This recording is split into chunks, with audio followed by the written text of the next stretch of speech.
إلى سيد المرسلين وشفيع المذنبين والمخاطب بطه وياسين أبي القاسم محمد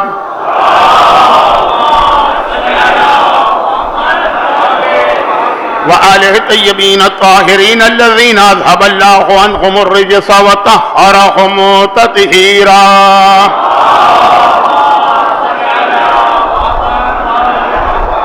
سيما على الجوهر القدسية والحوراء الإنسية وفاطمة الزهراء، وسيما على الإمام المنتظر والحجة الثانية شرج اللهم له الفرج، ولعنة الله على أعدائهم أجمعين من الأزل إلى الأبد. أما بعد، فقد قال الله عز وجل في كتابه المبين وفرقانه المتين: بسم الله الرحمن الرحيم. في بيوت أذن الله أن ترفع ويذكر فيها اسمه ويسبح له فيها بالغدو والآصال رجال لا تلهيهم تجارة ولا بيع عن ذكر الله وإقام الصلاة وإيتاء الزكاة ويخافون يوما تتقلب فيه القلوب والأبصار.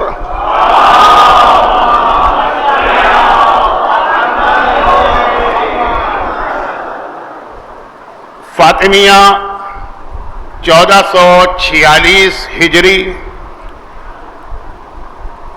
کمیونٹی ویلفیئر آرگنائزیشن کے زیر انتظام شہید حمید بھوجانی ہال میں مجالس کے اس سلسلے کی آج میری تیسری تقریر ہے، اور کل انشاءاللہ بشرط حیات جو میرے ذہن میں موضوع ہے وہ مکمل ہوگا. کچھ باتیں ایسی ہیں کہ مجھے خود عجیب لگ رہا ہے روزانہ اس کو دہرانا، خاص طور پر جب میرے پاس مجلس کا وقت بہت محدود ہوتا چلا جا رہا، لیکن پھر بھی اس کو دہرانا اس لیے پڑ رہا ہے کہ کچھ لوگ نئے بھی آتے ہیں. تو بہت ہی مختصر پہلی گزارش یہ ہے کہ میں بار بار یہ عرض کر چکا ہوں کہ جب تک کہ میری طرف سے اعلان نہ ہو اس وقت تک آپ حضرات آرام سے بیٹھیے.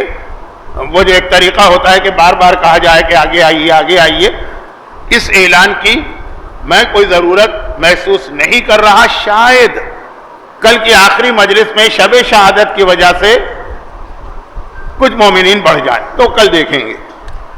آپ حضرات کا سلام کبھی کبھار مجھے کسی کا ہاتھ اٹھتا نظر آ جاتا ہے، لیکن میں اپنی مجبوری بتا چکا ہوں، اس لیے اس کو نظر انداز کیجیے.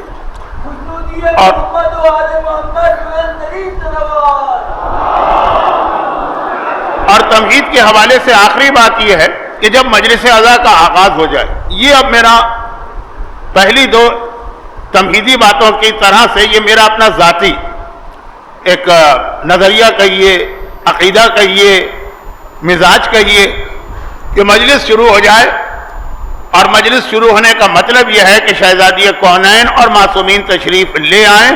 تو اس کے بعد پھر میں پسند نہیں کرتا کہ کوئی بھی ایسی چیز ہو جس سے مجلس ڈسٹرب ہو. مجلس شروع ہونے سے مطلب کیا ہے کہ جس وقت پہلا سلام، پہلا مرثیہ وہاں سے. اب چونکہ ہمارے یہاں بہت سے لوگ علماء کے احترام میں کھڑے ہو جاتے ہیں، میں تو عالم بھی نہیں ہوں، لیکن بہرحال بوڑھا ضرور، میں اس احترام کو پسند نہیں کرتا. یہ میری ایک آپ سے گزارش ہوگی کہ بیٹھے رہیے تو بیٹھے رہیے. اب اس سے پہلے کہ میں دو دن کی جو گفتگو ہے، اور اس میں بہت ساری باتیں میں نے آدھی چھوڑ دی، ان کو مکمل کرتے ہوئے اپنے اصل موضوع پر آؤں.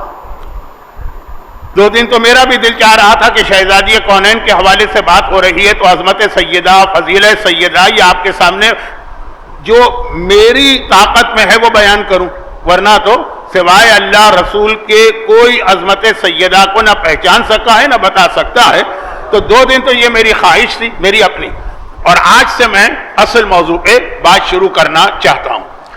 اس سے پہلے کسی نے ایک سوال کیا ہے، بہت ہی مختصر اس کا جواب، اور پھر وہی آج کل جو ہے نا بہت زیادہ یہ میڈیا کی فتنہ انگیزی اور شر کی وجہ سے بہت زیادہ آدمی کو ڈر اور خوف محسوس ہوتا ہے. اگرچہ میں تو ساری زندگی کبھی کسی ایسی بات سے نہ ڈرا نہ خوفزدہ ہوا، لیکن پھر بھی تو یہ بات جو میں کہنے جا رہا ہوں یہ ہو سکتا ہے کہ کچھ لوگوں کے لیے عجیب بھی ہو، اور کچھ لوگوں کو یہ خود ایسا لگے کہ ایک نیا فتنہ مولانا شروع کر کے جا رہے ہیں. میں جا رہا ہوں, کل رات کو میری پرواز ہے, یہاں کے فوراً بعد میں ایئرپورٹ اور پھر بہت دور. لیکن یہ کوئی فتنہ نہیں ہے, ایک فتنہ جو پیدا ہو رہا اس کے حوالے سے ایک گزارش. آپ کے ذہن میں جو فتنے آئے ہوں گے وہ نہیں, وہ ایک الگ چیز, اور وہ یہ ہے کہ پہلے جب دنیا بہت چھوٹی تھی, ہر شخص اپنے گاؤں تک, اپنے شہر تک, بہت ہوا تو اپنے ملک تک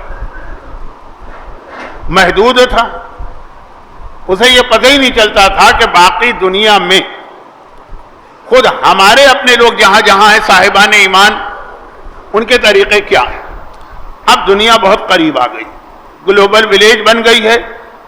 مغربی دنیا میں تو ایک بڑا مسئلہ یہ ہو گیا, چاہے وہ یورپ ہو, چاہے وہ نارتھ امریکہ ہو, چاہے وہ اوشیانہ یعنی آسٹریلیا اور نیوزی لینڈ ہو, کہ وہاں مختلف نیشنلٹیز کے یا مختلف خطوں کے لوگ جمع ہو گئے. مثلا پاکستانی, ہندوستانی, ایرانی, عراقی, لبنانی. اب یہ فہرست سے گناؤں گا تو اس میں ہی 5 منٹ نکل جائیں گے. سب الگ الگ علاقے, لیکن وہاں پہ سب جمع ہو گئے. اپنے اپنے ملکوں سے ہجرت کر کے لوگ وہاں پہنچ رہے ہیں. تو پہلے تو یہ مسئلہ وہاں شروع ہوا, اور پھر یہ ہے کہ اب کثرت کے ساتھ لوگ زیارت پہ جانے لگے. یہ بہت ہی اچھی ایک نشانی ہے ظہور امام کی. بس یہ موضوع ایسا ہے کہ ذرا سا میں آگے بڑھا تو آج کی اصل تقریر رہ جائے گی. اب جب کثرت سے لوگ زیارت پہ جانے لگے, مختلف تاریخوں میں جاتے ہیں. پہلے تو بڑی بڑی مخصوصیوں میں لوگ جاتے تھے. پہلے سے میری مراد ہے 50 سال 40 سال. اب یہ ہے کہ تقریباً ہر ہفتے ایسے لوگ بھی ہیں جو ہر ہفتے زیارت کے لیے پہنچ جاتے ہیں, 2 دن کے لیے, 3 دن کے لیے, 1 دن کے لیے. ویزوں کی آسانی, سفر کا جو وسیلہ ہوتا ہے ٹرانسپورٹ, اس کی آسانی. تو اس سے ایک نئی چیز جو ہمارے ہاں پیدا ہوئی مغربی دنیا میں, اور وہ یہ کہ ہر علاقے کے لوگ معصومین کی ولادت و شہادت کے حوالے سے اپنے علاقے میں جو تاریخ رائج تھی وہ لے کر آئے. اور وہ تاریخیں اس طرح سے رائج تھی کہ ان علاقے والوں کے وہن و گمان میں بھی نہیں, یعنی ان کے فرشتوں کو بھی خبر نہیں کہ اس حوالے سے کوئی دوسری تاریخ بھی ہے. پہلے ضرورت بھی نہیں. ہم اپنے شہر میں ہیں, وہاں یہ تاریخ ہے, اسی تاریخ پہ ہم ولادت کا جشن مناتے ہیں, اسی تاریخ پہ ہم شہادت کی مجلس کرتے ہیں. لیکن اب جب مغربی دنیا میں مختلف علاقوں کے لوگ جمع ہوئے, اور جب آپ کربلا جانے لگے, اب وہاں معلوم ہوا عراق میں تاریخیں کچھ چل رہی ہیں, آپ کی کچھ تاریخیں. پہلے آپ جاتے تھے خالی عاشورے پر, خالی چہلم پر, خالی مثلا 15 شعبان پر, تو تاریخیں تو ایک تھی. لیکن اب جو ہر مہینے لوگ جا رہے ہیں, معلوم ہوا کہ وہاں تو کسی اور تاریخ کو ولادت ہو رہی ہے, وہاں تو کسی اور تاریخ کو شہادت. اب یہ ایک فتنہ بنایا جا رہا ہے. فتنہ کن معنوں میں بنایا جا رہا ہے؟ آج کل کے جتنے فتنے ہیں نا, ان سب کا اختتام کس چیز پر ہوتا ہے؟ آغاز کی بات نہیں کر رہا کہ فتنے شروع کہاں سے ہوتے ہیں, اس موضوع پہ بہت سے علماء بات کر رہے ہیں. ختم کہاں پہ ہوتے ہیں یہ سارے فتنے؟ یہ سارے فتنے ختم ہوتے ہیں مرجعیت اور مراجع کو ختم کرنے. کسی طرح سے شیعہ قوم کا رشتہ ان کے مرجع سے توڑ دیا جائے, اور یہ توڑنا اس طرح سے ہو جو شہزادی کونین کے مظالم کے درمیان مولائے کائنات کے اوپر ظلم کیا اس زمانے کے حکمرانوں نے. دیکھیں رشتہ توڑنا, ایک تو یہ ہوتا ہے نا کہ بس آپ کہیں کہ وہ مراجع سارے شہید کر دیے جائیں, جیسے صدام نے کتنے مراجع شہید کی. اور ایک یہ ہے کہ نفرت پیدا کی جائے. یہ روایت آپ نے سنی ہے, روایت کہیں کہ تاریخ کا واقعہ, کہ حالت یہ ہو گئی تھی کہ اور شہروں کو چھوڑیں, شہر مدینہ, وہاں پہ لوگ مولا کو سلام کرنے کو تیار نہیں ہوتے تھے. اور جب کسی نے تعجب کے ساتھ کہا کہ اے ابوالحسن یہ ظلم کیا ہو رہا ہے کہ آپ کو لوگ آپ نہ ہوتے تو دنیا میں سلام ہی نہ ہوتا, کیونکہ سلام اسلام سے متعلق ہے. جب اسلام ہی نہ ہوتا تو سلام کہاں سے آتا؟ آپ کو لوگ سلام نہیں کرتے ہیں. مولا نے کہا اس سے بڑا سنو کہ میں اگر کسی کو خود سلام کروں تو میں سلام کا جواب بھی دینے کو تیار نہیں ہوتا. اب یہ کیوں تھا؟ یہ تھا کہ نعوذ باللہ، بہت برا لفظ استعمال کر رہا ہوں، وقت نہیں، علی کے حوالے سے دلوں میں ایسا بغض بٹھایا گیا، ایسی عداوت بٹھائی گئی کہ یہ لوگ مولا سے نعوذ باللہ نفرت کرنے لگے. کہ یہی ایک طریقہ ہے کہ لوگوں کو علی سے دور کیا جائے.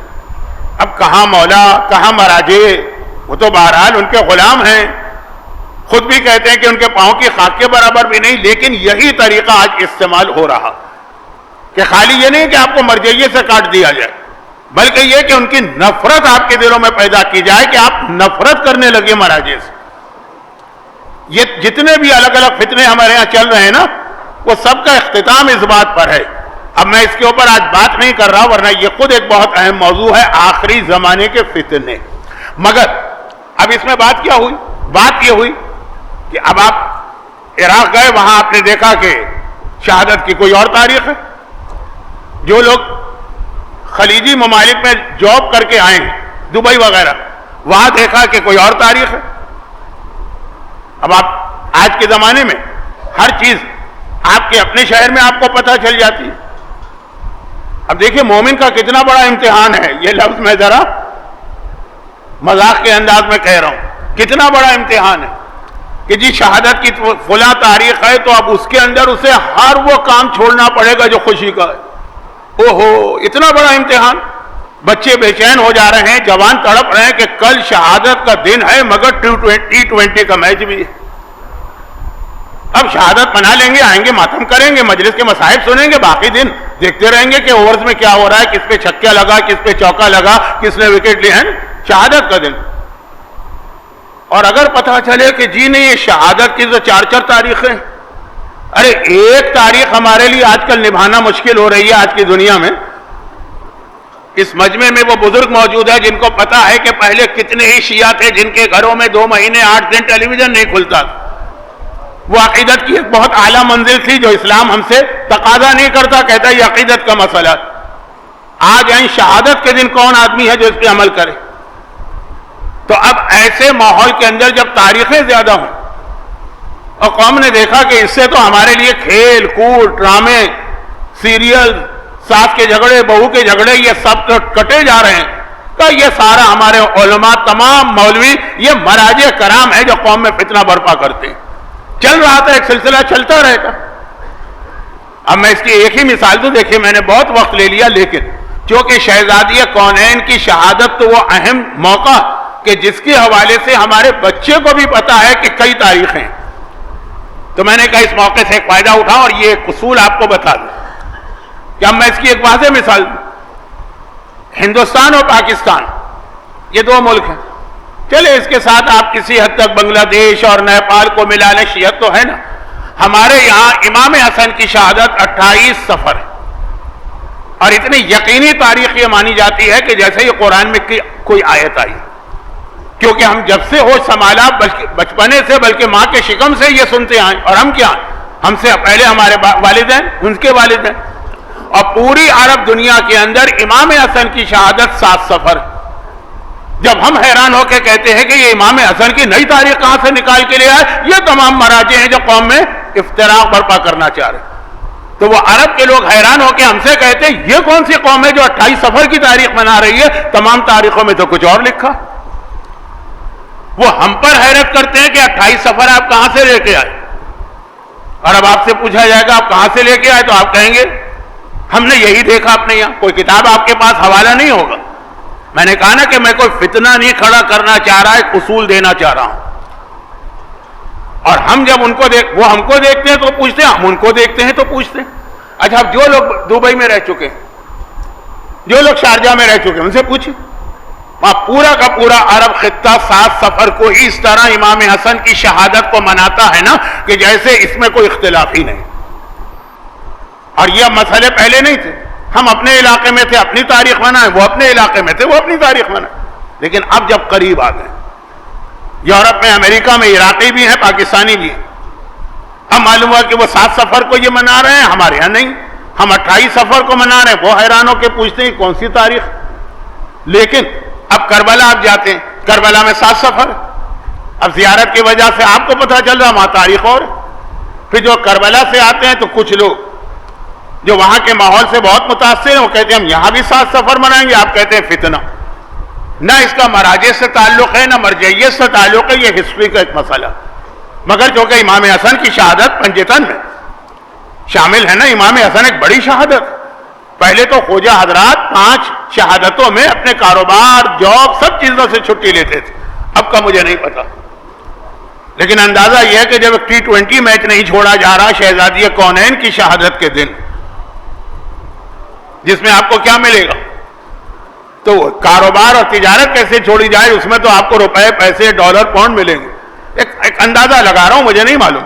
تو خلاصہ یہ ہے کہ اتنی اہم تاریخ، اب سنیے فارمولہ، اور اس پر بہت لمبی بحث ہو سکتی ہے لیکن میں بحث کرنا نہیں چاہتا، میں صرف اس لیے یہ بات بتا رہا ہوں کہ آپ حضرات کربلا جاتے رہیں گے، آپ حضرات ایران جاتے رہیں گے، ظہور امام تک تو یقیناً جاتے رہیں گے، اس کے بعد بھی جاتے رہیں گے، تو ایک چیز آپ کو معلوم، 13 معصومین، زمانے کے امام کو چھوڑ دیجئے، 13 معصومین، ولادت، شہادت، کتنی تاریخیں ہو گئی؟ 26، اس میں سے صرف 3 تاریخیں ایسی جس میں کوئی اختلاف نہیں، یہ آج کی بات نہیں ہو رہی ہے، آج کے مجتہدین مراجع کا اس سے تعلق ہی نہیں، یہ بات ہو رہی ہے جب سے پہلی شیعہ کتاب لکھی گئی، محمد ابن یعقوب کلینی اصول کافی، اس وقت سے آج تک، اب آج تو نئی کتاب نہیں لکھی جاتی نا، پرانی کتاب ہی کی چیزوں کو نقل کیا جاتا، تو شروع زمانے سے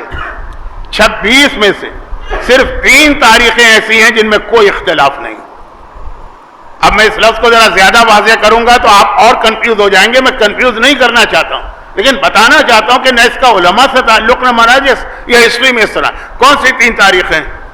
ایک شہزادی کی ولادت، 20 جمادی الثانی، اس میں کوئی اختلاف نہیں ہے، شیعت کی بات کر رہا ہوں، اتفاقی بات۔ دوسری، چھٹے امام کی ولادت، 17 ربیع الاول، اس کے اندر کسی قسم کا کوئی اختلاف نہیں۔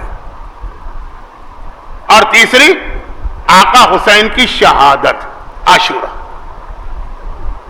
شہادت کی 13 معصوم ہے نا، تو 13 شہادت کی تاریخیں، ان میں سے صرف عاشورہ وہ ہے جس میں کوئی اختلاف نہیں، باقی 12 کے 12 معصومین کی وفات یا شہادت، وفات رسول خدا کی وجہ سے کہہ رہا ہوں، گرچہ وہ بھی شہادت ہے لیکن اس کے لیے لفظ وفات ہی زیادہ مناسب ہے، تو باقی 13 شہادتوں میں سے ایک کربلا کو چھوڑ کر 12 شہادتوں میں ایک سے زیادہ روایت ہے۔ علماء آپ کو بتانا نہیں چاہتے، کیوں آپ کو کنفیوز کریں، لیکن جب یہ ہوتا ہے کہ مختلف علاقوں کے لوگ جمع ہوں، چاہے وہ کینیڈا میں جمع ہو، چاہے وہ کربلا میں جمع ہو، اور مختلف چینلز، یوٹیوب چینل ہیں اور دوسرے چینل ہیں، ان کے اوپر ہر علاقے کا آدمی اپنے حساب سے شہادت منا رہا ہو، تو آدمی کو ہم روکنا بھی چاہیں تو انفارمیشن مل جاتی، اور ولادت بھی 13 ولادتیں، صرف 2 ولادتیں ایسی، ایک شہزادی کی ولادت، ایک چھٹے امام کی، جس میں کوئی اختلافی روایت نہیں۔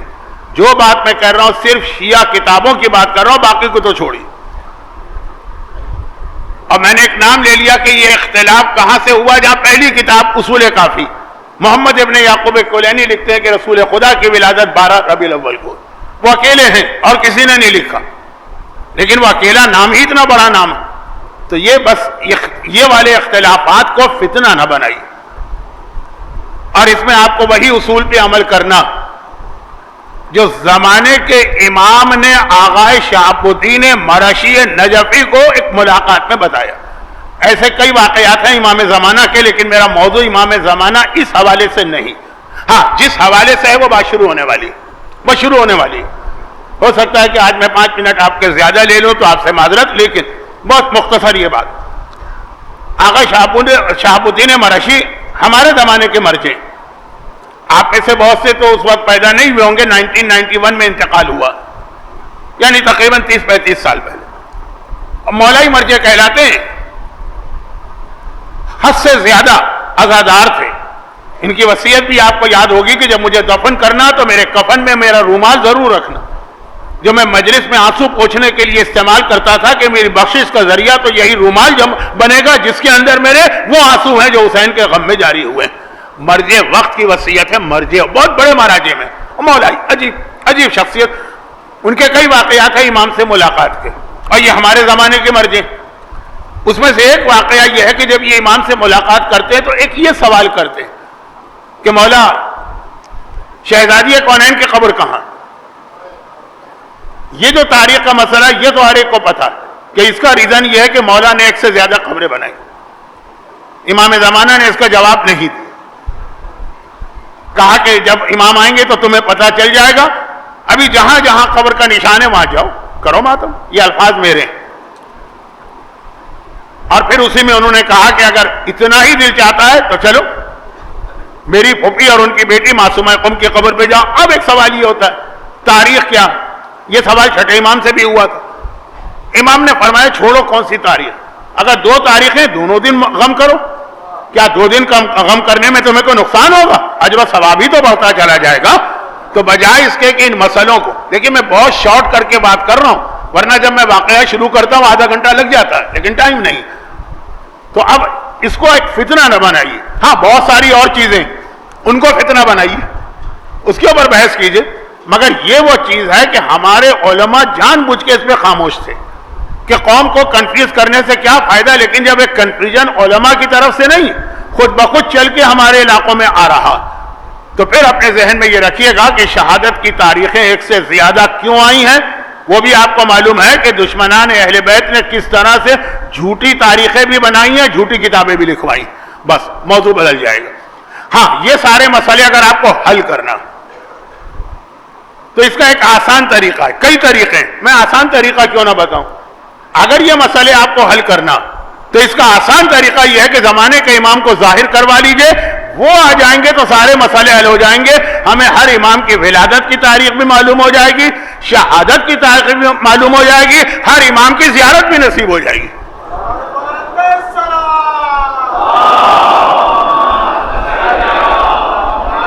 امام کو ظاہر کروا لیجیے, سب سے آسان طریقہ یہ. امام آئے تو وہ جو باقی فتنے فساد مسئلے ہیں وہ تو حل ہوں گے ہی, مگر یہ جو علمیہ کے اختلافات آپ کو نظر آ رہے ہیں نا یہ بھی ختم ہو جائیں. اب آپ کہیں گے مولانا یہ تو سب سے مشکل مسئلہ ہے جس کو آپ نے آسان بتایا, کیا ہمارے اختیار میں ہے امام کو ظاہر کروانا؟ تو اس کا جواب علماء آج کل بہت دیتے رہتے ہیں. میں وقت بچانے کے لیے ایک لفظ میں جواب دیتا ہوں, یس. یہ ہمارے اور آپ کے اختیار میں بھی ہے, ہمارے اور آپ کے اختیار میں بھی, مگر اس اختیار کو وقت سے پہلے استعمال نہ کریں, ورنہ ایسا نہ ہو جسے انگریزی میں کہتے ہیں اینٹی کلائمیکس. مسئلہ الٹا ہو جائے کہ ہم تو امام کو اس لیے ظاہر کروانا چاہتے ہیں کہ ہمارے سارے مسئلے دور ہوں, اور پتہ چلے کہ امام کے ظاہر ہونے کے بعد سب سے بڑا مسئلہ ہم ہی امام کے لیے بن جائیں اور امام کو ہماری گردن پہ تلوار چلانا پڑے. اب یہ روایت بہت پڑھی جاتی ہے, اس لیے میں تفصیل میں نہیں جا رہا. کون سی روایت؟ کہ پہلے لوگ علماء کے گلے کا بوسہ لیتے تھے یہ کہہ کر کہ یہ وہ جگہ ہے جہاں میرے مولا کی تلوار چلنے والی ہے. اب پتا چلا کہ نہیں, علماء کی گردن پہ تلوار نہیں چلے گی, عام مومنین کی گردن پہ تلوار چلے گی. اور ایک نہیں, 2 نہیں, 2/3 2/3 اکثریت کسی قوم کو مل جائے تو وہ تو قانون آئین بدلے جاتے ہیں. 2/3 اکثریت. یہ میرا موضوع امام زمانہ نہیں ہے, لیکن شہزادی اور امام زمانہ وہ ملانا تھا نا. تو اب ہر مسئلے کا حل ہے امام زمانہ کا ظہور, مگر امام کا ظہور ہی کہیں ہمارے لیے سب سے بڑا مسئلہ نہ بن جائے. پتہ چلے دنیا کے سارے مسئلے حل ہو گئے امام کی وجہ سے, اور ہم جو اس لیے امام کو بلا رہے تھے کہ ہمارے مسئلے حل ہوں, ہم ہی امام کے لیے سب سے بڑا مسئلہ بن جائیں. یہ بھی حدیث کا جملہ. مولا جب امام ظاہر ہوں گے, آپ کا بیٹا ظاہر ہوگا, تو سب سے بڑا ان کو امتحان مقابلہ کس سے ہوگا؟ غیروں کا نام نہیں لیا, کہا اپنوں سے. اپنوں سے. کون اپنے؟ جو امام کے ظہور کے لیے تڑپ رہے ہیں اور دعائیں کر رہے ہیں. تو سوال یہ کیوں؟ بس اس کا جواب سن لیجئے. اس کے جواب کے لیے آپ کو فاطمہ کے گھر میں چلنا. میں نے روزانہ ایک الگ الگ آیت تلاوت کی شہزادی کے کسی ایک فضیلت کے پہلو کو بتانے کے لیے. پہلے دن میری آیت جو تھی اس کے اوپر بات ابھی رہ گئی ہے, جو آخری مجلس میں ہوگی کہ دین کامل ہوتا ہے شہزادی کا وجود ضروری ہے. اگر شہزادی کو نہ مانے آپ، یعنی نہ ماننے کا مطلب ہے کہ یہ مانے کہ ہیں رسول کی بیٹی ہیں، بہت افضل ہیں، لیکن شہزادی کے رول کو، ان کے جہاد کو نہ مانے، اسلام نامکمل رہے گا. وہ شہزادی کے مشن کی آیت. کل میں نے آیت تلاوت کی تھی شب قدر والی، وہ شہزادی کی عظمت کا ایک پہلو بیان کرنے والی آیت کہ فاطمہ وہ ہے کہ جس کی عظمت کو سوائے اللہ کے اور رسول کے کوئی نہیں پہچان سکتا. اس میں جتنا میرے لیے ممکن تھا میں نے کچھ پہلو بتایا. آج جو آیت میں نے تلاوت کی ہے نا، اس سے پہلے ایک جملہ کہہ دوں، اور وہ یہ ہے کہ اہل بیت اطہار کے حوالے سے ہمارا عقیدہ صرف یہ نہیں کہ وہ کائنات کی عظیم ترین مخلوق ہے. جو چیز اہل بیت سے متصل ہو جائے، جو چیز اہل بیت سے منسوب ہو جائے، جو چیز اہل بیت سے منسلک ہو جائے، اس چیز کی عظمت بھی بہت بلند ہو جاتی. یہ جملہ اس لیے کہہ رہا ہوں کہ آج اگر ہمارے یہاں ایک طرف بہت زیادہ لوگ عقیدت مند ہیں تو دوسری جانب یہ آوازیں بھی اٹھتی ہیں کہ علم کی اہمیت کیا ہے، تابوت کی اہمیت کیا ہے، ذوالجناح کی اہمیت کیا ہے، گہوارے کی اہمیت کیا ہے، یہ اسلام میں کہاں لکھا. غیر بات کریں تو ٹھیک تو وہ بھی نہیں، لیکن جب اپنے لوگ یہ بات کرتے ہیں تو بتانا پڑتا ہے کہ جو چیز اہل بیت سے منسوب ہو جائے، جو چیز فاطمہ سے منسوب ہو جائے، جو حسین کی عظمت ہے وہی اس گہوارے کی فضیلت ہے کہ جس سے قطرس نے اپنے آپ کو مس کیا تھا. اس لکڑی کی عظمت ہو جاتی ہے کیونکہ یہ حسین سے منسوب ہو چکی ہے لکڑی. یہ والی چیز جو ہے نا، آج تیسرا پہلو ہے. فاطمہ کا جہاد اور مشن، اس کی اہمیت پہلی مجلس، وہ ابھی رہ گئی ہے. فاطمہ کے اپنے فضائل دوسری مجلس. اب فاطمہ سے جو چیز متصل ہو جائے، وہ مثلا کیا چیز، جس گھر میں فاطمہ رہتی ہے خود گھر کتنا اہم گھر بن گیا. گھر، سورہ نور کی آیت میں نے تلاوت کی، فی بیوت. اب یہاں سے میرا اپنا وہ انداز شروع ہوگا جو کراچی چھوڑنے سے پہلے کا میرا انداز تھا. سورہ نور کی آیت، پہلے تو اللہ نے کہا اللہ نور السماوات والارض، اللہ زمین و آسمان کا نور ہے. پھر تھوڑی اس کی تشریح کی، مثلا نور ہی کا مشکات. پھر کہا کل مصباح المصباح المصباح فی الزجاجہ. آیت ہی کو پڑھنے جاؤں گا تو مجلس کا وقت ختم ہو جائے گا، تو وہ تو میرا موضوع نہیں. اللہ زمین و آسمان کا نور ہے، ایک چراغ کی مانے. اب قرآن نے کہا یہ نور خدا ہے کہاں؟ فی بیوت، ایسے گھروں میں، اذن اللہ، گھروں میں. اب اگر اتنی بات کہہ کہ اللہ خاموش ہو جاتا تو ہر آدمی اپنے گھر کو سامنے رکھتا ہے، یہ وہ گھر. قرآن نے اس گھر کی 4 خاصیتیں بتائیں. کہا اذن اللہ ان ترفع، پہلی اس گھر کی پہچان یہ ہے کہ اللہ نے یہ حکم دیا ہے کہ اس گھر کو بلند کیا جائے. وہ عظیم ترین گھر ہے، ترفع، بلند کیا جائے. پہلی بات. یذکر فی اسم اللہ، اور اس میں ذکر خدا، اس میں اللہ کا ذکر ہوتا ہے. فی بیوت اذن اللہ ان ترفع ویذکر فیہا اسمہ. اس گھر کی دوسری پہچان یہ ہے کہ اس میں ذکر خدا ہوتا ہے. گانے کے کیسٹ نہیں چلتے، بیہودہ فلمیں نہیں دیکھی جاتی، یوٹیوب کے اوپر اور واٹس ایپ کے اوپر ولگر قسم کے میٹر کو نہیں دیکھا جاتا ہے. گھر کی دوسری خاصیت یہ کہ اس میں ذکر خدا ہوتا ہے. اس گھر کی تیسری خاصیت یہ، خالی ترجمہ کر رہا ہوں کہ تفسیر میں جاؤں گا تو ماہ رمضان کی 5 تقریریں چاہیے. اصل منزل کوئی اور ہے جہاں پہ آپ کو لے جانا. کون سا مسئلہ؟ اگر زمانے کے امام آ گئے تو ایسا نہ ہو کہ ہم ہی ان کے لیے مسئلہ بن جائے. وہاں تک پہنچانا ہے آپ کو، تو سنیے پہلے آیت کا ترجمہ. وَيُذْكَرُ فِيهَا اسْمُهُ، اور اس میں اللہ کا نام لیا جاتا. فی بیوت اذن اللہ ان ترفع ویذکر فیہا اسمہ. اور پھر قرآن کریم یسبح لہ فیہا بالغدو والآصال، تیسری خاصیت بتا رہا. یہ وہ گھر ہے جس میں ہر غدو اور آصال، صبح و شام، مارننگ اینڈ ایوننگ، اللہ کی پاکیزگی اور تسبیح بیان کی جاتی ہے. رجال، اور آخری بس یہ ہے ہمارا آپ کا موضوع، رجال. اور اس گھر کی چوتھی خاصیت یہ ہے کہ اس میں کچھ ایسے لوگ رہتے ہیں. 4 باتیں دیکھو. بلند گھر کون سا ہے؟ وہ کون سا گھر ہے جہاں ہر وقت ذکر خدا ہوتا ہے؟ وہ گھر کون سا ہے جہاں ہر وقت اللہ کی پاکیزگی بیان ہوتی ہے؟ وہ گھر کون سا ہے جہاں پہ وہ لوگ پائے جاتے ہیں؟ وہ لوگ، وہ ابھی آ رہی ہے تشریح، کیونکہ میں یہاں سے موضوع بدلنے جا رہا ہوں تو صرف یہاں رک جاؤں. قرآن نے 4 پہچان بتائیں. 4 پہچان بتائیں. اور آپ یہ وہ حدیث سن لیجئے جو ہماری مشہور ترین تفسیر مجموع البیان میں علامہ طبرسی نے نقل کی ہے اسی آیت. میں بہت ٹائم بچانے کے لیے بہت سی چیزیں حدیث کے حوالے اور اس کے راوی چھوڑ رہا ہوں.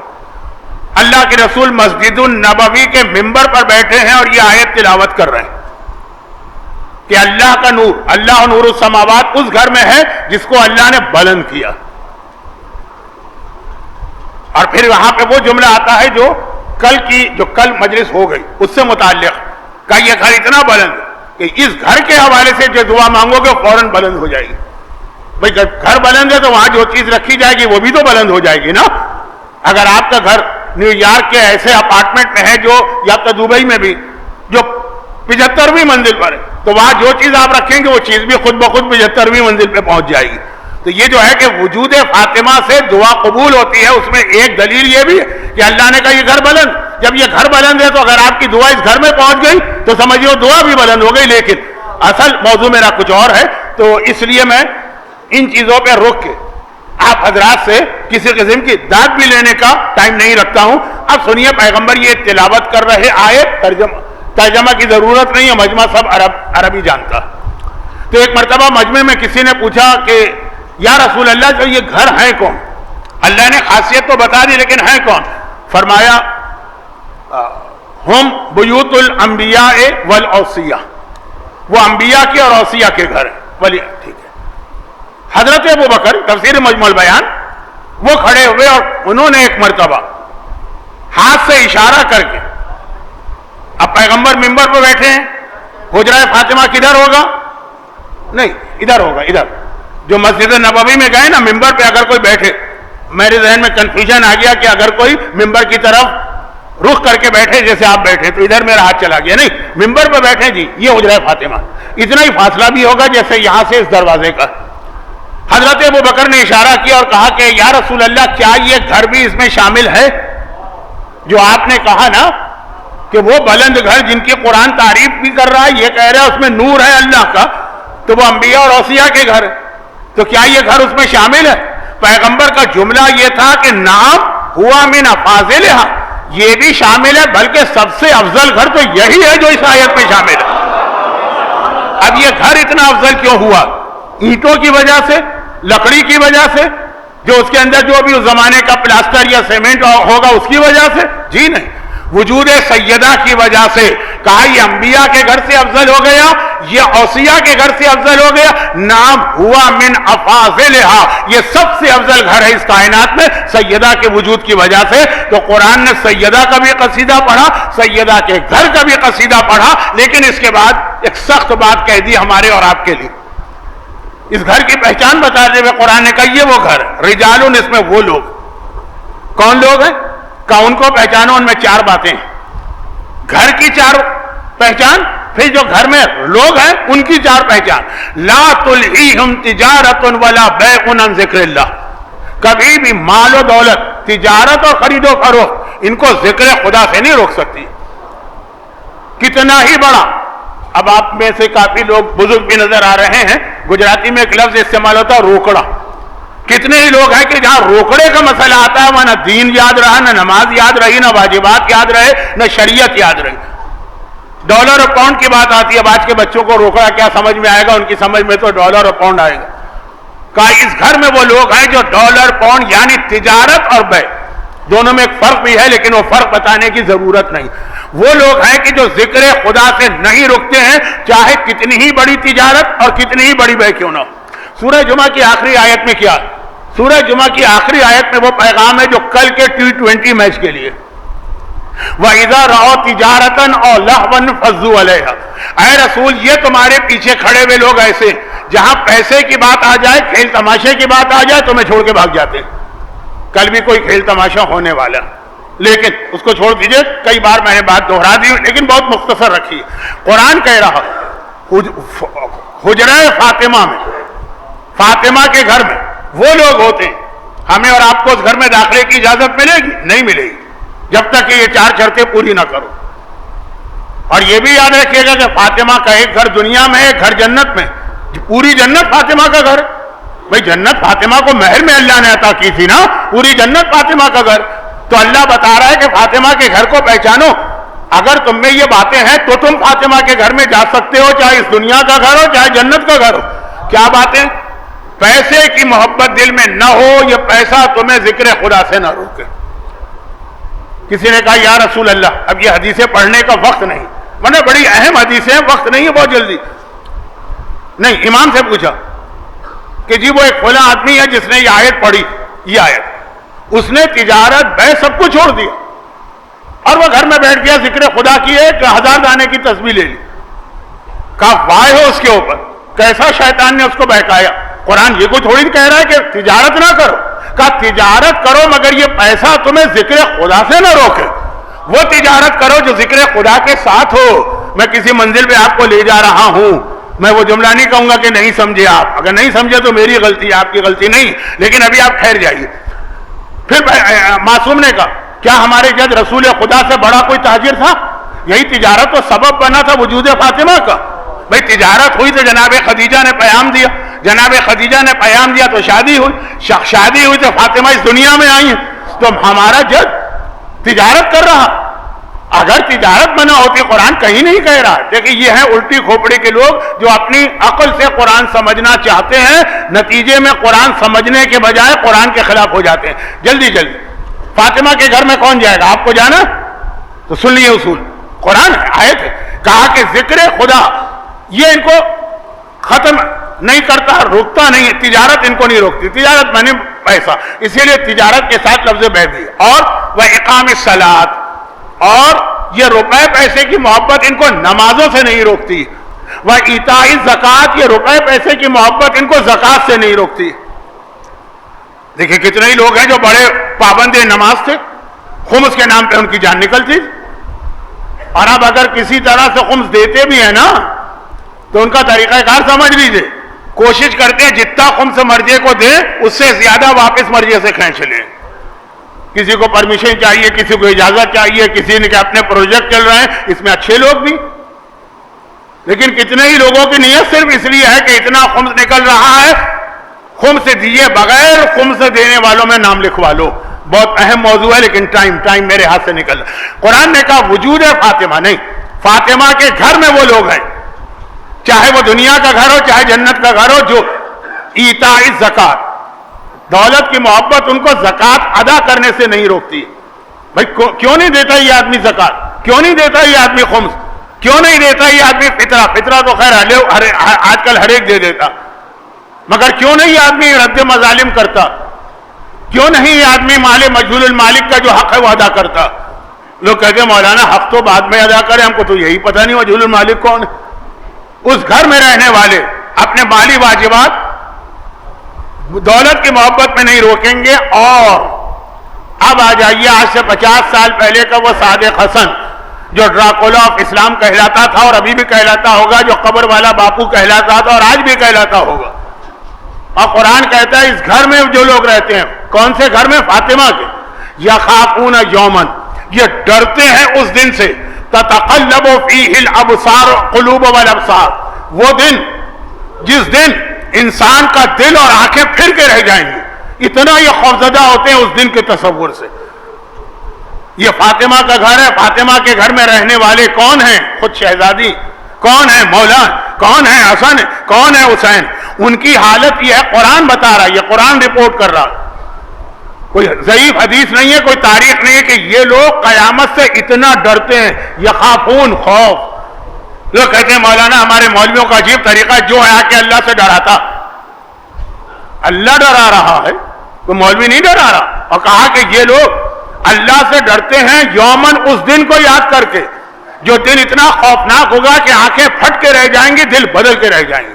اور خالی یہ نہیں، اب یہ بات آ گئی ہے تو ایک آخری بات کہہ کے پھر اصل موضوع پہ آؤں. دعا کریں کہ اصل موضوع پہ آتے آتے تقریر کا وقت ختم نہ ہو جائے، کم از کم شروع ہو جائے اصل موضوع. ہمارے یہاں وجود سیدہ کے حوالے سے، فضیلت سیدہ کے حوالے سے اہم ترین جو آیتیں پڑھی جاتی ہیں، ورنہ تو آیتوں سے بھرا پڑا ہے قرآن، لیکن اہم ترین ہے سورہ دہر، حل عطا. ہر مومن کو پتا کہ سورہ حل عطا یا سورہ دہر، جب وہ وَيُطْعِمُونَ الطَّعَامَ عَلَىٰ حُبِّهِ مِسْكِينًا وَيَتِيمًا وَأَسِيرًا، 3 دن. فاطمہ نے عطا کیا مسکین کو، یتیم کو، اسیر کو. یہ تو بہت مشہور سورہ بھی ہے، مشہور آیت بھی ہے، مشہور واقعہ بھی ہے. البتہ 3 دن سے آپ کو ربط تو ملا ہوگا. یہ ہے ہماری تمام عبادتوں کا ایک جواب. مولانا ہم حجاب کیوں کریں اس گرمی میں؟ ہم شراب یا نشے، اب شراب تو نہ صحیح لیکن آج کل کتنے نشے رائج ہو گئے. سنا ہے کوئی آئس وائس کا نشہ بھی ہوتا ہے. خیر ہم تو خالی سنی سنائی بات کریں گے، ہم نے تو دیکھا بھی نہیں ہے، کیوں چھوڑ؟ گانے میں ہم کو بہت مزہ آتا ہے، کیوں ترک کریں؟ نماز نہیں پڑھی جاتی، آخر کیوں اٹھ جائیں ہم صبح کے وقت؟ اب سینکڑوں سوال ہی بتانے لگوں تو وقت ختم ہو جائے گا. اس کا ایک جواب یہ آیت ہے وَيُطْعِمُونَ الطَّعَامَ عَلَىٰ حُبِّهِ مِسْكِينًا وَيَتِيمًا وَأَسِيرًا. 3 دن فاطمہ کے گھر سے روٹیاں گئیں. کس کو گئیں وہ تفصیل ضرورت نہیں ہے، اس مجمع میں کون نہیں جانتا. یہ فاطمہ کی طرف سے کیا تھا؟ یہ فاطمہ کی طرف سے ایک لفظ اچھا نہیں ہے، بدلہ تھا. اس احسان کا یہ شکریہ تھا کہ جب علی کی ماں خانہ کعبہ میں مہمان بنی تھی تو 3 دن اللہ نے جنت سے دسترخوان نازل کیا تھا. 3 دن اللہ کی طرف سے علی کے لیے دسترخوان آیا. اب بدلے میں علی کے گھر سے 3 دن یتیم و مسکین و اسیر کو کھانا جا رہا. ہر عبادت کا جواب یہ ہے کہ اس احسان کا بدلہ ہے جو اللہ نے تم پہ کیا. اس کی تشریح میں جاؤ تو ایک مجلس چاہیے. تو خیر یہ تو ضمنی بات آ گئی، مگر اس آیت سے پہلے والی آیت، اس کے بعد والی آیت وہ کیا؟ سورہ حل اتی اہل بیت کا قصیدہ ہے. کبھی پڑھا بھی ہے کہ وہ قصیدے میں لکھا کیا ہے؟ یہ کہہ دینا کہ وہ اہل بیت کا قصیدہ ہے، قرآن نے ایک سورہ نازل کیا، یہ کافی نہیں ہے. لکھا کیا ہے؟ یہ لکھا وَيُوفُونَ بِالنَّذْرِ وَيَخَافُونَ يَوْمًا كَانَ شَرُّهُ مُسْتَطِيرًا. کہ یہ اہل بیت وہ ہیں جو اس قیامت کے دن سے یخافون ڈرتے ہیں، کان شرُّهُ مستطیرا کہ جس کا عذاب اور خرابی پھیلی بھی ہوگی. کون ڈر رہے ہیں؟ اہل بیت. کون کہہ رہا ہے؟ کوئی ضعیف راوی نہیں. کون سی کتاب میں لکھا ہے؟ کسی عام سی کتاب میں نہیں، قرآن میں ہے. آیت ہے، آسان ترین الفاظ میں ہے کہ اہل بیت قیامت سے ڈر رہے ہیں. قیامت ہے کیا چیز اہل بیت کے سامنے؟ وہ شافع روزے محشر ہیں، وہ قیامت کے دن حساب کتاب لینے والے ہیں، وہ جنت و جہنم تقسیم کرنے والے ہیں. اس کے بعد یہ حالت ہے کہ قرآن کہہ رہا وَيَخَافُونَ يَوْمًا كَانَ شَرُّهُ مُسْتَطِيرًا. وہ قیامت سے ڈرتے ہیں کیونکہ قیامت کا عذاب اتنا پھیلا ہوا ہوگا. یہ اس آیت سے پہلے کی آیت کہ یہ 3 دن روٹیاں دیتے. اور اس کے بعد والی آیت کیا؟ یہ تو خدا نے رپورٹ کیا کہ ڈرتے ہیں. اس کے بعد والی آیت کیا؟ خود اہل بیت کیا کہہ رہے ہیں؟ إِنَّ نَخَافُ مِن رَبِّنَا يَوْمًا عَبُوسًا قَمْطَرِيرًا. ارے ہم تو اس لیے یتیم و مسکین کو دے رہے ہیں کہ ہم اپنے رب سے ڈر رہے ہیں قیامت کے حوالے سے. وہ قیامت کانا ابوسا، ابسا و تولا قرآن کا ایک سورہ بھی ہے. جس دن چہرے پہ ہوائیاں ہو جائیں گی، چہرے بگڑ کے رہ جائیں گے اس عذاب کو دیکھ کر. عذاب ہم پہ نہیں آ رہا ہے، خالی دیکھ کر. بہت ساری خوفناک چیزیں آپ دیکھتے ہیں، وہ آپ پہ نہیں آ رہی خالی دیکھنے سے.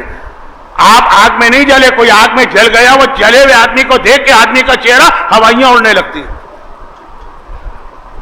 اور اس وقت جو مثلا غزہ کے اندر جس انداز سے چھوٹے چھوٹے بچے مارے جا رہے ہیں، آپ بہت دور بیٹھے خالی تصویریں دیکھتے ہیں یا ویڈیو، لیکن وہ دیکھ کے آپ کی حالت خراب ہو جاتی ہے. ایسے ہی کہ میں بہت سے لوگوں کو جانتا ہوں جو ہمدردی رکھنے کے باوجود نہ وہ تصویریں دیکھتے ہیں نہ وہ ویڈیو دیکھتے ہیں کہ مولانا ہم سے برداشت نہیں ہو رہا، دیکھا نہیں جا رہا. قرآن کہہ رہا ہے قیامت کا دن ایسا ہے ابوسن قمطريرا، چہرے پہ ہوائیاں اڑیں گی، چہرے بگڑ جائیں گے. وہ تو ٹھیک ہے، وہ ٹھیک ہے. قرآن اصل یہ نہیں کہہ رہا، اصل یہ کہہ رہا کہ اہل بیت یہ کہہ رہے ہیں کہ ہم اس دن سے ڈر رہے ہیں. اہل بیت تو اس دن سے اتنا ڈریں کہ ایک طرف قرآن ان کے بارے میں کہے کہ یہ اس دن سے ڈر رہے ہیں، خود وہ کہیں کہ نخاف من ربنا یومن، ہم قیامت سے ڈر رہے ہیں. اور سورہ نور میں قرآن بتائے کہ فاطمہ کے گھر کے اندر وہ جاتے ہیں جو یخافون یومن تتقلب فیہ القلوب والابصار، جو خوف قیامت رکھتے ہیں. اب فاطمہ کے گھر میں داخلہ چاہیے تو یہ 4 باتیں یاد رکھیے گا. مال کی محبت دل میں نہیں ہونا چاہیے، نمازوں میں کوئی کوتاہی نہیں ہونا چاہیے، مالی واجبات کی ادائیگی میں کمی نہیں ہونا چاہیے، اور قیامت کا خوف دل سے نہیں نکلنا چاہیے. وہ بہت عرب کا مشہور پہلوان تھا نا، مادی کرب، ایک دن رسول سے ملاقات کی اس نے. وہ عرب کا بہت مشہور پہلوان، جیسے ہمارے زمانے میں بھولو پہلوان پاکستان میں بہت مشہور تھے بچپنے میں. ہمارے جوانی میں کون وہ ہاک ہوگن اور انڈر ٹیکر اور کون وہ چلتے تھے امریکن، بہت مشہور. اور ایک بار پیغمبر کے سامنے آیا اور کہا کہ یا رسول اللہ میں بہت بہادر ہوں، میں کسی چیز سے نہیں ڈرتا ہوں۔ پیغمبر نے کہا کہ قیامت سے بھی نہیں ڈرتے ہو؟ یہ کہہ کے پیغمبر نے قیامت کے کچھ عذاب بتا، چیخ مار کے گرا، بے ہوش ہو گیا، ہوش میں آتے کلمہ پڑھ کے اسلام میں داخل ہو گیا۔ قیامت قرآن کہہ رہا کہ اہل بیت، قیامت کا خوف، قیامت اہل بیت کے لیے نہیں ہے، اہل بیت کی محبت میں قیامت کا دار و مدار ہے، لیکن پھر بھی اہل بیت کی یہ کیفیت و حالت ہے۔ اب یہ جو بات میں نے کہی نا، قیامت پہ اتنا زور کیوں دیا؟ اس لیے نہیں زور دیا ہے کہ میرا نام ہے ملا قیامت، وہ تو ہے، وہ تو 50 سال سے ہے، وہ اس لیے زور دیا ہے۔ اب سنیے، زمانے کا امام جب آئے گا، ربط دیکھیے گا، میں ملانے کی کوشش کر رہا ہوں، تو جو اس کے لیے مسئلہ بنیں گے صاحبان ایمان، وہ تو ہوں گے 6%، 2/3۔ پتہ نہیں یہ 2/3 سب مل کر اسلام میں کون سی ترمیم لے کر آئیں گے اور کیا نمبر ہوگا یہ مجھے نہیں پتا، لیکن اتنی بڑی تعداد۔ اور جو امام کے لیے حامی اور مددگار بنیں گے وہ 1/3 ہوں گے۔ یہ 2/3 تو ایک طرف، یہ امام کے لیے پرابلم ہے۔ میں ان ظالموں کا خاتمہ کروں جو سفیانی کی شکل میں بیٹھے ہوئے ہیں، یا اپنے ان چاہنے والوں کو سزا دوں جو میرے پاؤں پکڑ کے مجھے روک رہے ہیں؟ یہ سب جملے تشریح چاہتے ہیں، وقت نہیں ہے، اب تو مصائب کا وقت آ گیا، لیکن یہ جملہ آج کا سن جائیے، ہو سکتا ہے کل آپ نہ آ سکیں، آج کی مجلس کے بعد کل کون آئے گا؟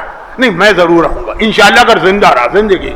اب خلاصہ یہ ہے کہ ادھر 1/3 جو ہیں وہ امام کے ساتھی ہوں گے، مگر وہ 1/3 بھی فوراً نہیں ہوں گے، فوراً 313 ہوں گے نا۔ اب وہ 313 کی خاصیت کیا، ان کی کوالٹی کیا؟ قرآن نے بتایا فاطمہ کے گھر میں جانا ہے، چاہے دنیا کا گھر ہو چاہے جنت کا گھر ہو۔ کربلا بھی فاطمہ کا ایک گھر ہے، نجف بھی فاطمہ کا ایک گھر ہے۔ قرآن نے بتا دیا وہاں جانے کی 4 شرطیں ہیں، پیدا کرو گے تو تمہیں وہ گھر کی انٹری ملے گی۔ مگر جب زمانے کے امام آئیں گے تو امام کی فوج میں اگر کوئی شامل ہونا چاہے تو روایتوں میں اس کی 25 خصوصیتیں بتائی گئی، 25۔ اب یہ 25 جو ہے وہ میں نے کل پہلی مجلس میں کہا تھا کہ پورا عشرہ میں پڑھتا ہوں تب جا کے 25 پوری ہوتی ہیں، بلکہ ایک بار رمضان میں 25 تقریریں کرنا پڑی تھی تاکہ 25 باتوں کا ذرا اطمینان سے بیان ہو جائے۔ آج تو میرے پاس 25 منٹ بھی نہیں بچے آج کی تقریر میں، بہت مختصر ایک جملہ سن لیجئے، کل اس کے اوپر پوری تقریر ہوگی، 25 باتیں ہوں گی۔ لیکن یہ 25 باتیں، اچھا یہ والی حدیث ہمارے بہت ہی مشہور مرجع گزرے ہیں آیت اللہ گلپائگانی، ہم لوگ بھی ان کی تقلید میں رہے تھے، میرے ایج گروپ کے، ہمارے ہی زمانے کے، آغا مراشی کے 2 سال بعد انتقال ہوا ہے، ہمارے زمانے کے۔ ان کے داماد تھے آیت اللہ لطف اللہ صافی گلپائگانی، صافی، حال ہی میں انتقال ہوا۔ انہوں نے امام زمانہ پہ کتاب لکھی ہے، غالباً اس کا اردو میں ترجمہ جمال نور کے نام سے ہوا ہے، بہت موٹی کتاب، اس میں یہ پوری حدیث موجود ہے، پوری حدیث موجود ہے۔ مرجع لیول کے ہیں صافی گلپائگانی، میں ذرا بدتمیزی سے نام لے رہا ہوں ٹائم کی وجہ سے، مرجع لیول کے ہیں، مرجع۔ تو جب میں کہتا ہوں مرجع لیول کا ہے تو سمجھ لیجئے کہ میں کوئی آج کل جو بعض مارکیٹنگ کر کے کسی کو مرجع بنا رہے ہیں، میں اس کی بات نہیں کر رہا، واقعاً جن کی مرجعیت شرعاً ثابت ہے ان میں سے ہے، وہ یہ حدیث لکھتے ہیں 25۔ اب 25 کا وقت کہاں ہے، مختصر سنیے، بہت ہی مختصر۔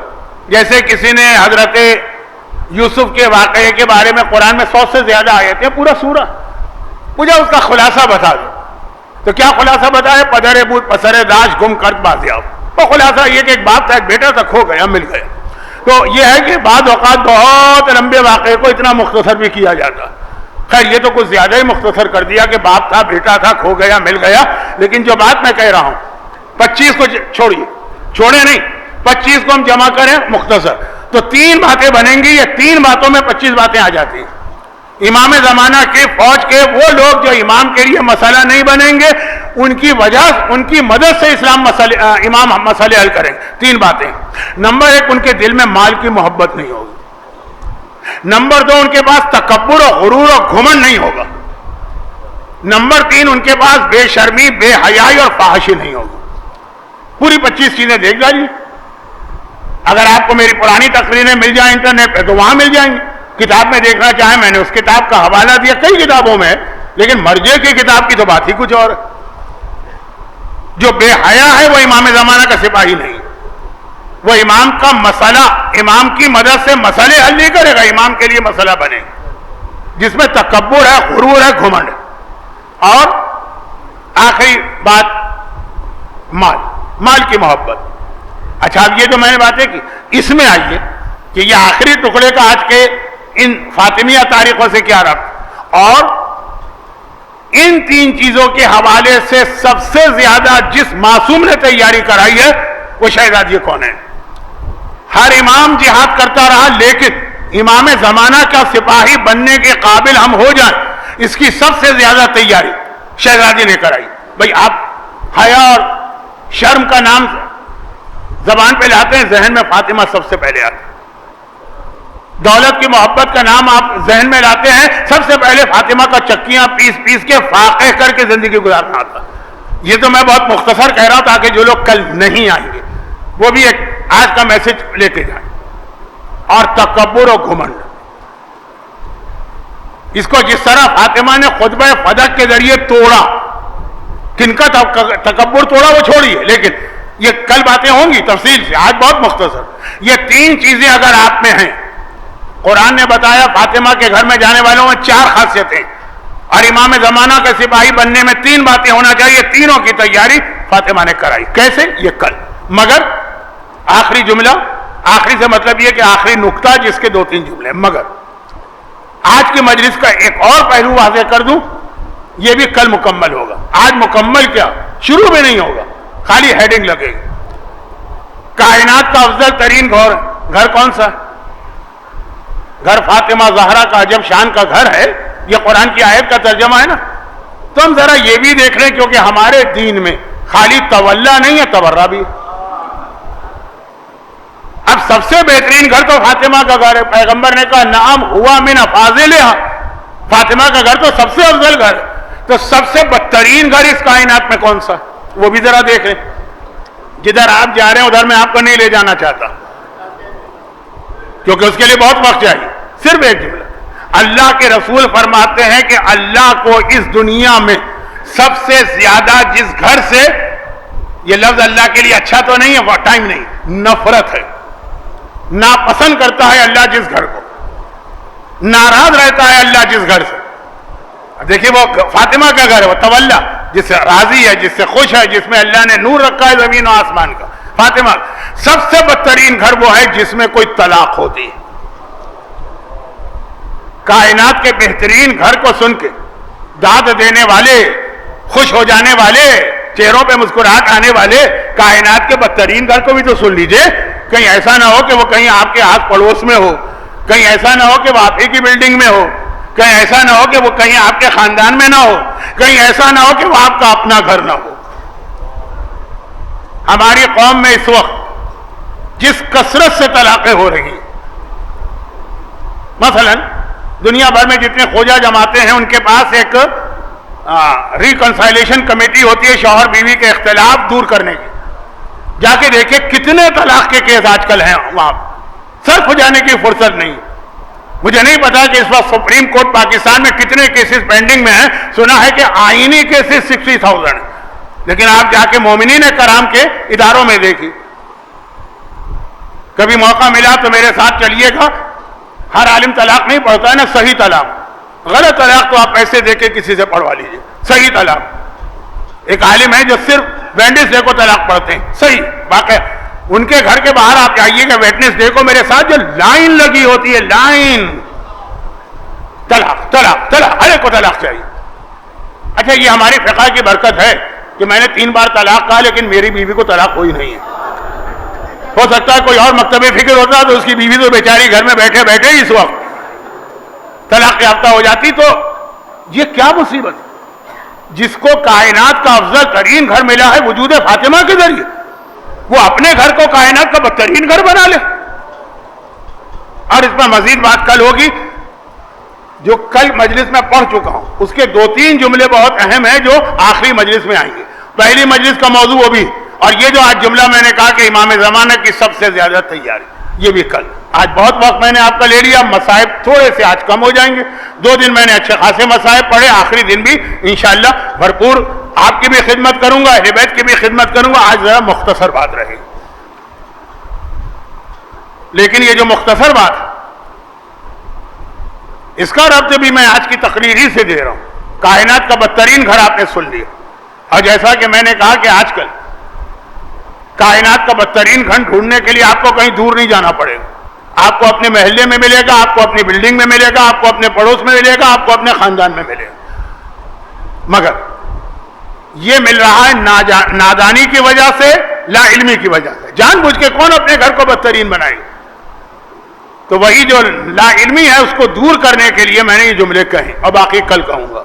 اب آ جائیے اصل بدترین گھر. اور کائنات کا بہترین گھر وہ ہے کہ جس کو ڈھونڈنے کی بھی ضرورت نہیں، اس لیے کہ قرآن کریم قصیدہ پڑھ رہا ہے کہ کائنات کا بہترین گھر. اچھا، بدترین گھر کے دروازے کو کوئی جلا دے تو ہمیں اتنا افسوس نہیں ہوگا. شرعاً تو جائز نہیں ہے، لیکن میں کہہ رہا ہوں بدترین گھر کو اگر کوئی توڑ دے تو ہمیں اتنا افسوس نہیں ہوگا. لیکن اگر کائنات کا وہ بہترین گھر ہو جس کا قرآن قصیدہ پڑھے، قرآن یہ کہے کہ اس میں زمین و آسمان کا نور ہے، اس گھر کو اگر کوئی جلا رہا، اس گھر کے دروازے کو کوئی نظر آتش کر رہا، اس گھر میں کوئی زبردستی داخل ہوا جا رہا، وہ کتنا بدترین انسان ہوگا جو کائنات کے بہترین گھر پر وہ ظلم کر رہا ہے، جس ظلم کے نتیجے میں فاطمہ جو زخمی ہوئی ہیں تو اپنی شہادت کی دن تک زخمی رہی ہیں، جو کل کی روایت میں نے پڑھی تھی نا. آج اسی سے مصائب آگے بڑھاؤں گا. وہ ظلم ہوا ہے کہ جس دن فاطمہ دنیا سے گئی اور مولا غسل میت دے رہے ہیں تو کیوں چیخ چیخ کے رو رہے ہیں؟ یاد رکھیے کہ پہلے دن کے بعد پھر فاطمہ کے بدن پہ کوڑا نہیں مارا کسی نے، لیکن وہ پہلے دن کا کوڑا ایسا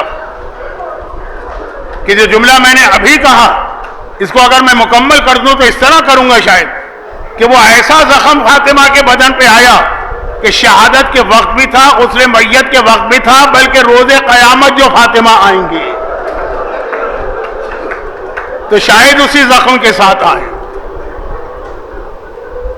مگر اب اس وقت ایک مصائب سے ہٹ کے صرف ایک جملہ ہے، لیکن اسی میں مصائب بھی ہیں. ایک جملہ ہمارے یہاں بہت مشہور ہے کہ اگر کوئی آدمی نجف میں دفن ہو تو اس پر فشار قبر نہیں آتا، کربلا میں دفن ہو تو منکر و نکیر کے سوال نہیں. بعض علماء کہتے ہیں ترتیب الٹی، لیکن میری تحقیق ہے دونوں باتیں صحیح.